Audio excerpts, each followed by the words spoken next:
వరకు పరిధి వరకే ఆలోచిస్తారు. అతనికి ఈ జబ్బులు ఉన్నాయని నాకు ఒక 80% అనిపించింది.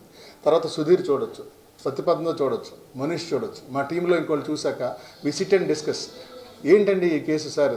సో ఆల్ పుట్ టుగెదర్ మా అందరి ఇన్పుట్స్, నా ఆలోచన ఇది, నా డిఫరెన్షియల్ డయాగ్నోసిస్ ఇది, ఫైనల్గా we come to a very good concrete confident diagnosis and automatically we have a treatment plan ఇలా చేద్దామని.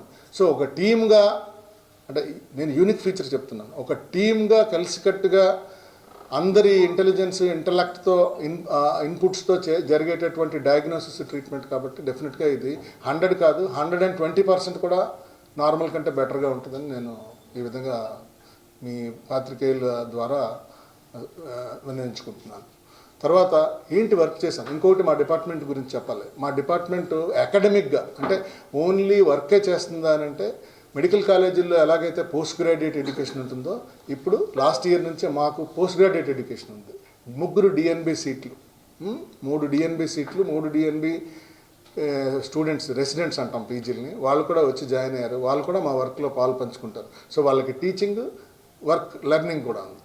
ఇంకొక ఇంట్రెస్టింగ్ థింగ్ ఏంటంటే, స్టేట్లో ఏ విధంగా లేని విధంగా ఫస్ట్ టైము మా హాస్పిటల్లో ఐపీ ఫెలోస్ అంటే పోస్ట్ ఎండి ఐపీ ఫెలోస్ అంటే ఎండి అయిపోయిన తర్వాత వేరియస్ ప్లేసెస్లో ఎండి డిగ్రీ పుచ్చుకున్న తర్వాత వాళ్ళు మా దగ్గర ఈ ప్రక్రియలు, ఈ బస్సు లేకపోతే థొరకోస్కోపీ, ఈ ప్రక్రియల్లో అప్స్కిల్లింగ్ నేర్చుకోవడానికి ఫెలోషిప్ ప్రోగ్రామ్స్ ఉన్నాయి. ఆ ఫెలోషిప్ ప్రోగ్రామ్స్లో 2 ఫెలోస్ జాయిన్ అయ్యారు, పోస్ట్ ఎండి ఫెలోస్. సో డిపార్ట్మెంట్లో ఈ టీం నిలకడగా కలిసికట్టుగా లాస్ట్ 5 years నుంచి స్టడీగా ఈ డిపార్ట్మెంట్ పురోభివృద్ధికి తోడ్పడుతూ ముందుకు తీసుకెళ్తున్నాం అనమాట.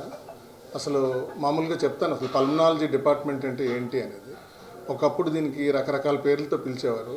బిగినింగ్లో టీబీ రైఫ్గా ఉండేటప్పుడు డిపార్ట్మెంట్ ఆఫ్ ట్యూబర్క్లోసిస్ అని, ఆ తర్వాత రెస్పిరేటరీ మెడిసిన్ అని, ఆ తర్వాత పల్మనరీ మెడిసిన్ అని, ఇప్పుడు pulmonary, critical care, sleep and interventional pulmonology. ఇంత పెద్ద డిపార్ట్మెంట్ అయింది, అంతగా శాఖోపశాఖలుగా అభివృద్ధి చెందిందన్నమాట. అంటే పల్మనరీ అంటే ఊపిరితిత్తుల వ్యాధులకు సంబంధించి చూస్తాం. స్లీప్ డిజార్డర్స్, కొంతమందికి నిద్రలో గొరకొచ్చి శ్వాస ఆగిపోతూ ఉంటుంది, వాళ్ళకి సిపాప్ మెషిన్స్ అవి ప్రిస్క్రైబ్ చేయడం, స్లీప్ స్టడీస్ చేయడం అవి చేస్తాం. సో స్లీప్ కూడా మా బ్రాంచ్లో ఇంక్లూడ్ అయింది. క్రిటికల్ కేర్ అంటే న్యూమోనియాస్, లేకపోతే ఇప్పుడు వచ్చే ఇన్ఫ్లుయెన్జా, H1N1, కోవిడ్, లేకపోతే ఏదైనా సరే బాడీలో ఎక్కడ సెప్సిస్ ఉన్నా లంగ్ ఇన్వాల్వ్ అయిపోతుంది. ARDS అండ్ రెస్పిరేటరీ ఫెయిల్యూర్ అంటాం. దానికి వెంటిలేటరీ కేర్ కూడా మా డిపార్ట్మెంట్ చూస్తుంది. అండ్ ఇంటర్వెన్షనల్ పల్మనాలజీ అంటే ఇప్పుడు ప్రస్తుతం ఈరోజు ఓపెన్ చేసినటువంటి ఇంటర్వెన్షనల్ పల్మనాలజీ స్వీట్, ఇది స్టేట్ ఆఫ్ ది ఆర్ట్. మన స్టేట్లోనే ఇది ప్రప్రథమంగా ఇంత highly equipped, high and cutting edge టెక్నాలజీతో ఓపెన్ అయినటువంటి ఇది ఈ జాతికి అంకితం చేస్తున్నానని చెప్పుకోవచ్చు. ఎందుకంటే ఇది ఒక్క మెడికవర్ అనేది ఓన్లీ విశాఖపట్నం ప్రజలకే కాదు, మాకు ఎంటైర్ ఆంధ్రప్రదేశ్ నుంచి పీపుల్ వస్తారు, ఛత్తీస్గఢ్, మహారాష్ట్ర, ఒరిస్సా నుంచి కూడా పేషెంట్స్ వస్తారు. వాళ్ళందరికీ సేవలు చేయడానికి కూడా ఉపయోగపడుతుంది. కాబట్టి సో వీళ్ళందరికీ ఈరోజు మంచి సుదినం అని చెప్పుకోవచ్చు. మాకు కూడా మంచి వర్కింగ్ ఎన్వైరన్మెంట్ దొరికింది.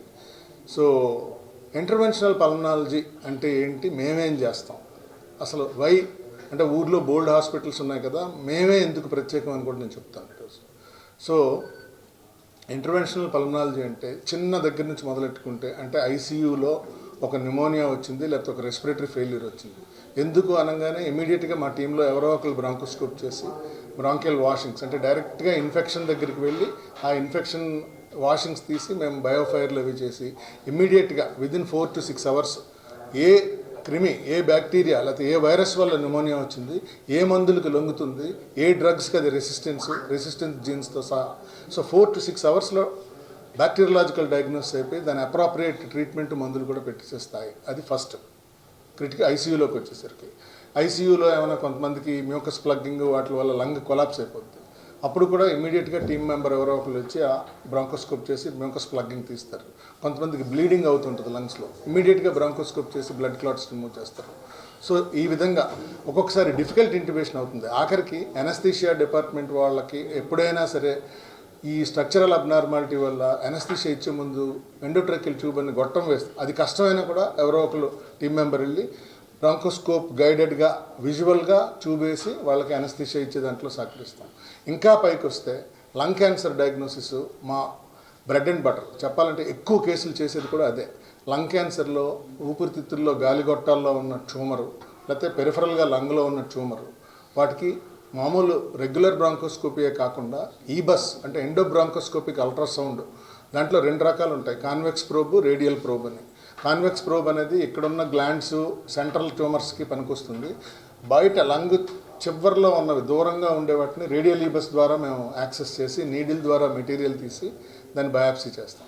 విచిత్రం ఏంటంటే చాలామంది డయాగ్నోసిస్ చేయడానికి హిస్టోపాథలాజికల్ ఎగ్జామినేషను పలానా క్యాన్సర్ అని చెప్పడానికి 5 నుంచి 7 రోజులు తీసుకుంటారు. మా ప్రత్యేకత ఏంటంటే మేము 20 నిమిషాల నుంచి అరగంటలో చెప్పేస్తాం క్యాన్సరా కాదా, ఏ టైప్ ఆఫ్ క్యాన్సర్ అనేది.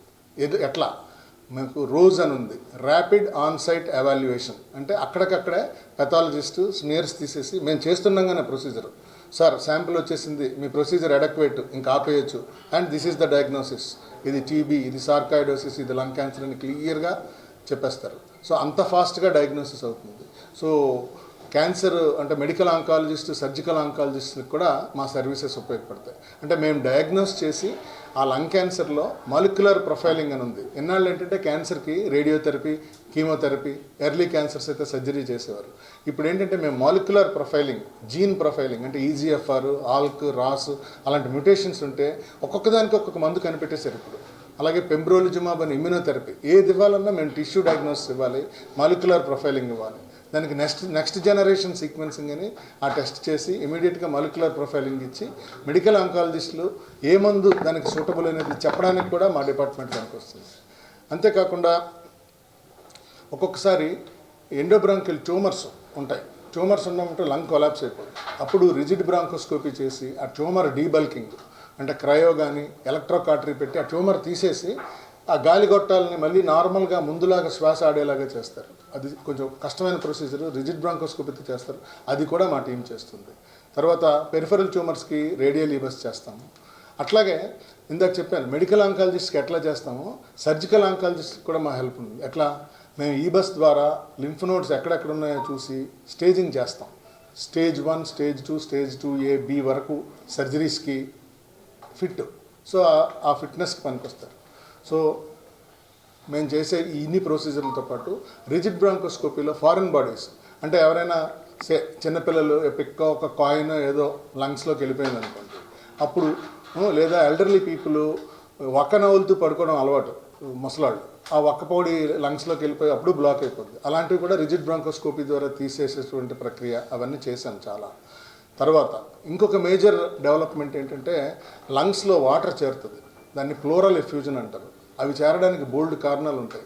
టీబీ కావచ్చు, క్యాన్సర్ కావచ్చు, ఇట్లా పారాన్యూమోనిక్ ఎఫ్యూజన్స్, న్యూమోనియా వచ్చాక వాటర్ చేరి చీము కింద మారి గడ్డ కట్టేసేయచ్చు, దాన్ని ఎంపైమా అంటాం. ఇన్ని విధాల ఉన్న జబ్బులకి మేము థొరకోస్కోపీ అని ఇంకొక ఎక్విప్మెంట్ వాడి ఇంకొక ప్రక్రియ, ఇవన్నీ state of the art equipment. So ఆ థొరకోస్కోపీ ద్వారా లోపల అంతా చూసి లోపల నుంచి బయాప్సీస్ తీసి అవి కూడా ఏమిటి అనేది మేము డయాగ్నోసిస్ చేస్తామన్నమాట. సో ఇంతవరకు ఇంటర్వెన్షనల్ పల్మనాలజీ డిపార్ట్మెంట్ గురించి మాట్లాడాను. అలాగే పల్మనరీ ఫంక్షన్ టెస్టింగ్ అంటే ఒక సర్జరీకి ఫిట్నెస్, ఈయన ఎనస్థీషియాకి ఫిట్ అవుతాడా లేకపోతే క్రిటికల్ అవుతాడా అని చేయాలన్నా పల్మనరీ డిపార్ట్మెంట్ పిఎఫ్టీస్ చేస్తాం. అలాగే ఆస్తమా డయాగ్నోసిస్ మాకు అనదర్ ఫీల్డ్, దానికి కూడా పల్మనరీ ఫంక్షన్ టెస్ట్, తర్వాత ఫీనో అంటే fraction of exhaled nitric oxide అని ఒకటి ఉంటుంది. దాని ద్వారా ఆస్తమా యాక్టివిటీ మైల్డా, మోడరేటా, సివియరా, కంట్రోల్డా, దీనికి బయోలాజికల్ థెరపీ ఇస్తే పనికొస్తుందా, బయోలాజికల్ థెరపీ అనేది లేటెస్ట్ ఆస్తమా ట్రీట్మెంట్స్ అన్నమాట. అవన్నీ కూడా మేము నిర్ధారిస్తాం. ఇక వచ్చేసరికి స్లీప్, చాలామంది నిద్రలో గురక, ఎక్సెసివ్ డే టైమ్ స్లీపినెస్ అంటే వర్క్ చేసుకునేటప్పుడు లేదా డ్రైవింగ్ చేసేటప్పుడు కూడా మత్తుగా ఉంటారు. సో మెనీ ఆటోమొబైల్ యాక్సిడెంట్స్ అయిపోతుంటాయి. గురకని చాలా తేలిగ్గా తీసి పారేస్తారు, కానీ దీన్ని అబ్స్ట్రక్టివ్ స్లీప్ యాప్నియా సిండ్రోమ్ అంటారు. సో మనకి sleep lab, state of the art sleep lab ఉంది ఈ హాస్పిటల్లో, పల్మనాలజీ డిపార్ట్మెంట్ అండర్లో వర్క్ చేస్తుంది. సో స్లీప్ ల్యాబ్ ద్వారా కూడా మేము స్లీప్ డయాగ్నోసిస్ చేసి మీకు అబ్స్ట్రక్టివ్ స్లీప్ యాప్నియా ఉంది, మీరు ఈ సిప్యాప్ మెషిన్ వాడాలి, మీరు ఈ 20-25% వెయిట్ తగ్గాలి, ఇట్లా దానికి సంబంధించిన సజెషన్స్. సో మేము పల్మనాలజీ డిపార్ట్మెంట్ కింద ఓపీ బేసిస్లో అయితే ఆస్తమాలు సిఓపిడి అంటే స్మోకర్స్ వాళ్ళకి వచ్చే ఊపిరితిత్తుల వ్యాధి, దాన్ని సిఓపిడి అంటారు.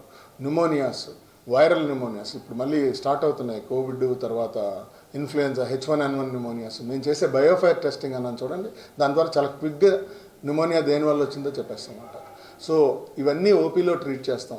ఓపీలో ఈ డిజీజ్ అన్ని ట్రీట్ చేస్తూ ఓపీలో ఐడెంటిఫై చేసినవి మేము ఒకవేళ లంగ్ క్యాన్సర్స్ అవి ఏమైనా డయాగ్నోస్ చేసినా, ట్యూబర్క్లోసిస్ లేకపోతే వాటర్ ఎందుకు చేరింది, ఈ ట్యూమర్ ఎందుకు వచ్చింది, ఈ లంగ్లో ఈ బ్లాక్ ఎందుకు వచ్చింది, ఇవేవి నిర్ధారించాలన్నా మేము normal flexible bronchoscopy, rigid bronchoscopy, EBUS radial, EBUS convex probe, thoracoscopy, ఇవన్నీ ఇంటర్వెన్షనల్ పల్మనాలజీలో చేస్తాం. అలాగే క్రయో ఎలక్ట్రోకాటరీ కూడా మాకున్నాయి. అండ్ ఇంకొక యూనిక్ ఫీచర్ ఆఫ్ దిస్